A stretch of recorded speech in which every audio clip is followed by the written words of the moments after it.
Let me ask you to rewind your mind to last week. Rewind your mind. Think about last week. Think about where you were, what you were doing. You might not want to say that out loud. What was going on in your world? What were you thinking about and doing last week? Now think about the news of last week and think about what was happening in the news last week. This is a headline from last Friday. What's it about?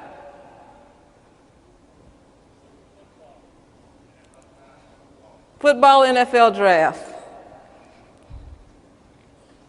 This is about a student at Texas A&M University who also plays a little football. And so if you saw the media last week, read it, heard it, listened to it, whatever, you were likely to hear a little bit about Johnny Manziel. The expectations of what he would go early in the draft, maybe first, maybe in the top 5, maybe in the top 10. He went 22nd. This story interested me because it is an example of the stories that just blow up in the media. They become big, they're all over. We see them everywhere. We can't really avoid them. And why do they blow up? It's not necessarily about the substance, what's there that makes them blow up. It is an example of one of the questions we see in the media today. Why do some stories get so much attention and so many others are ignored? There are other questions in the media today. You think about a climate of debate, of acrimony, of vilification, and you think about what does that mean to our public discourse? And then there's the question we have before us today. Are media changing the way we think? I don't think so. I think I have 100 years of research to prove that that's not happening, but I think that research and a look at the environment is worthwhile to consider what's going on today. Let me say a little bit about the research. It started back in the early part of the last century, in the 1920s. It started really in World War I. People became concerned about the power of mass media. They were concerned about propaganda leading up to World War I. But that interest, that concern really turned to fear in World War II with Nazi propaganda. A lot of that propaganda was by radio. And people found great concern about what can happen through the media. By the 30s, the 40s, and the 50s, television was introduced. And so what you had was many homes with the family gathered around this box with black and white pictures flickering, and they were simply mesmerized. They were simply mesmerized by those black and white pictures. And that encouraged this theory that there's a hypodermic needle theory, that media can just inject us with what they find interesting and we are helpless to defend against it. There's no antidote. The funnel theory, that media can just pour into our minds the things that interest them and we are helpless to fight against it. But the thing is, by the 1960s, researchers were saying we really don't see that. We don't have the evidence to support that. We know it looks like, it seems reasonable, but there's not the evidence to support that media, news media, can change the way we think, can change our opinions. Advertising can make us think about products. They can worry our children, and then our children worry us. There are things we see that give us a different slant on some aspects of life. But news media really weren't changing the way we think. That's what they said. They don't change our opinion. Researchers did say something else is happening. And researcher Bernard Cohen described it this way. Media, he said, basically aren't that good at telling us what to think, but they are spectacularly good at telling us what to think about. And that's called the agenda setting theory. Media can focus on certain topics, and while they don't tell us what to think about, they can tell us the subjects we ought to think about. By the 1970s, Elizabeth Noel Newman expanded on that thinking with some more specifics, and she said this. She said there are 3 things, and they are familiar to you. There are 3 elements in media that affect us. One is consonance. That means they are saying the same thing. So if you look at a series of newspapers on any given day, if you look at several network broadcasts, you don't see all the same stories, but you find a certain core. If you look online, you find a certain core stories. There's a similarity in the news budget. The same thing. That's consonance. The second thing she said is it's not just that they're telling us the same thing, but they're telling us the same thing over and over and over and over and over and over. And maybe you've had that feeling I've had sometimes in seeing the news, or particularly in political situations. I'll pay you, just don't put it on anymore. I'll pay you, just take it out the news. We see it, we hear it over and over again, cumulation. The third element she brought to bear was ubiquity. It's not just that they are saying the same thing and saying it over and over, but they are everywhere. They're everywhere. And today they're even more everywhere. If I go to the mountains, they are there. If I go to pump gas in my car, they're there on a little screen at the pump. They are everywhere. They cannot be avoided. And so there is a power there, but apparently that power is in focusing us on certain topics, more than changing our minds. There was another study that came out during that period that's worth mentioning for us now. And that was philosopher-journalist Walter Lippmann looked at public opinion. He studied public opinion, and he used the phrase, the pictures in our head. We are guided by the pictures in our head. And he talked about that, about how we have our own realities as opposed sometimes to what's really happening. He was hearkening back to the matter of that Plato discussed in the cave. You recall the allegory of people in a cave. They are chained in such a way that they can only see a wall in front of them. And on that wall there are shadows, there are images. Those images come from behind them. Behind them is reality. All they can see is the shadows. But for the people chained there watching that wall, those images are their reality. They accept that. That's what is important to them. Lippmann said that. He also said a quote. Now, as a journalist, I'll say that I really don't know that he said this quote, but I think he said it. Some reasonable, intelligent people think he said it, and I'll go along with it. The quote he said was, "The role of the press is to keep a community in conversation with itself. So today we say the role of news media is to keep a community in conversation with itself. I think that's important as we talk about what's happening in our media and in our community today. Now, I've spoken as a news researcher, but at core I'm a journalist, and journalists tell stories. So let me tell a story. In mid-March, two sisters in Tampa were hit by a car while walking to school. They were hit by a car. They were 14 and 15. Within a few days, the 15-year-old died. Now, the police did not press charges.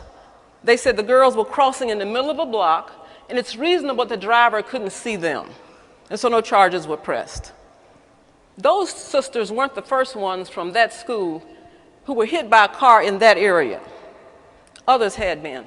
In fact, less than 3 years ago, another young woman had been hit and killed in the same area. She was also 15. When the news reports came out the first day, the general consensus was the problem was that students were crossing in the middle of the block instead of going to the crosswalk. They should have gone to the crosswalk. Things would have been safer. And initially, that seemed to be the end of it. Now I want to pause and ask you, think about the pictures in your head as I tell that story. What are the pictures in your head? And then I'll add some details. Most of the students were hit, and the girls that were killed, they were hit in the morning on the way to school. They were going around 7 o'clock and it was dark, so they were crossing the street in the dark. The street is 7 lanes wide. It's 3 lanes in one direction, 3 lanes in the other, and a turn lane in the middle. So they were crossing a large street. There's an intersection that's about 4 blocks from where the girls were killed. The intersection has the crosswalk there. It's a very busy intersection with cars turning in many directions. There's also a crosswalk that was on the other side, past where the girls were hit. It's very close to a train track that also crosses the same street. And the train track has its crossing bar, its signs, its lights, its flashing. It sometimes seems that that crosswalk can get lost in all of that. Most of the students who were hit come from a large apartment complex that was built parallel to the street. So they come across a large apartment complex, they cross a busy street, there's some stores, and then they walk on to school.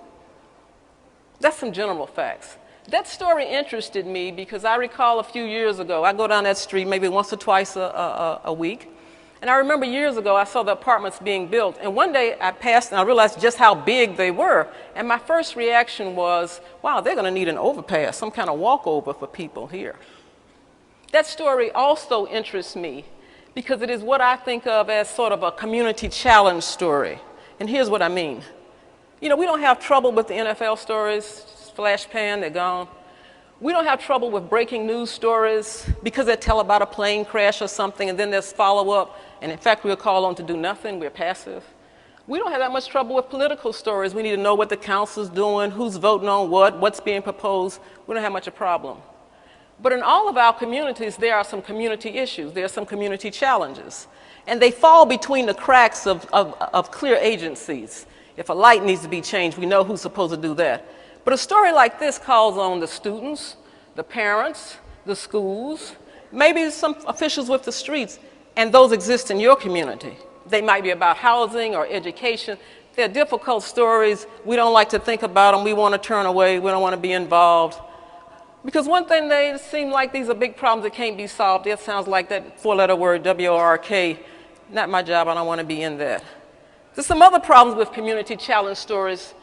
One of them is they can be messy. They might lead to messy issues like class and values, and we don't want to get too close to that. Don't know where that might go. For some of us, it might seem like, you know, I'm just too busy. I don't want to add my voice in this conversation. I don't want to be involved. I've got too much going. I'm already busy. But tied to that is another factor, and that is not my responsibility, not my neighborhood, not my kids or my family, not my problem. I want to say today, I hearken back to Lippmann. The role of the media and a community is to keep a community in conversation with itself. Our big problems today call for us to be involved in the community conversation. So you look at the big problems, and who should solve them? Who do we turn to? Well, we the people, of course. We turn to we the people. Now, we the people don't necessarily look happy. They don't look happy. You know, they actually don't look very focused. They don't look focused. They don't look like they're on the same team.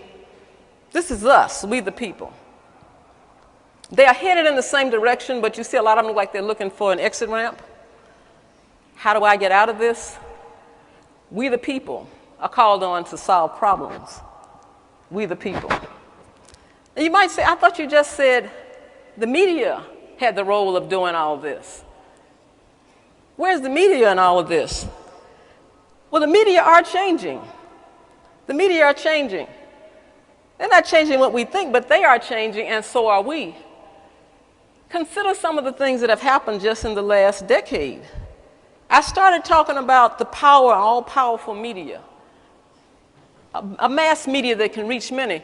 But now any of us can reach many. Any of us can reach the masses on the web. We can have a blog, we can give our comments, we can tweet, we can do all kinds of things. We can reach people. We can reach masses. That's not just the media role anymore. I talked about agenda setting, but we set our own agenda now. We decide what we want to see. We decide when, where, why, how we want to see it. We can watch a weekly show once a week. We can time shift, watch it later. We can sit and just purge on it, just plunge on it, just binge on it, watch it the whole season in one day. We set our agenda. We set our agenda in entertainment. We set our agenda in news. We can decide what news we want to see. We can decide what outlets we turn to. And very often we turn to outlets that tend to fit our opinions.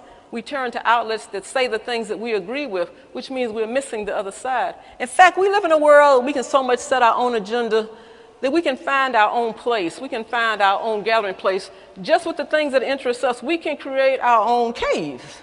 We can create our own cave.